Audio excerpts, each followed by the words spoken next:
Chapter 2, page 27 to 28. She had changed her dress to a brown-figured muslin, which stretched tight over her rather wide hips as Tom helped her to the platform in New York. At the newsstand, she bought a copy of Town Tattle and a moving picture magazine, and in the station drugstore some cold cream and a small flask of perfume. Upstairs, in the solemn echoing drive, she left 4 taxicabs drive away before she selected a new one, lavender-colored with gray upholstery. And in this, we slid out from the mess of the station into the glowing sunshine. But immediately she turned sharply from the window and, leaning forward, tapped on the front glass. "I want to get one of those dogs," she said earnestly. "I want to get one for the apartment. They're nice to have. A dog." We backed up to a gray old man who bore an absurd resemblance to John D. Rockefeller. In a basket swung from his neck cowered a dozen very recent puppies of an indeterminate breed. "What kind are they?" asked Mrs. Wilson eagerly, as he came to the taxi window. "All kinds. What kind do you want, lady?" "I'd like to get one of those police dogs." "I don't suppose you got that kind." The man peered doubtfully into the basket, plunged in his hand, and drew one up, wiggling by the back of the neck. "That's no police dog," said Tom. "No, it's not exactly a police dog," said the man with disappointment in his voice. "It's more of an Airedale."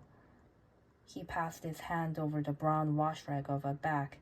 "Look at that coat, some coat. That's a dog that'll never bother you with catching cold." "I think it's cute," said Mrs. Wilson enthusiastically. "How much is it?" "That dog?" He looked at it admiringly. "That dog will cost you $10. The Airedale, undoubtedly there was an Airedale concerned in it somewhere, though its feet were startlingly white, changed hands and settled down into Mrs. Wilson's lap, where she fondled the weatherproof coat with laughter. "Is it a boy or a girl?" she asked delicately. "That dog? That dog's a boy. It's a bitch," said Tom decisively. "Here's your money. Go and buy 10 more dogs with it." We drove over to Fifth Avenue, warm and soft, almost pastoral, on the summer Sunday afternoon. I wouldn't have been surprised to see a great flock of white sheep turn the corner. "Hold on," I said. "I have to leave you here." "No, you don't," interposed Tom quickly. "Myrtle will be hurt if you don't come up to the apartment, won't you, Myrtle?" "Come on," she urged. I'll telephone my sister, Catherine. She's said to be very beautiful by people who ought to know." "Well, I'd like to, but—" We went on, cutting back again over the park toward the West 100th.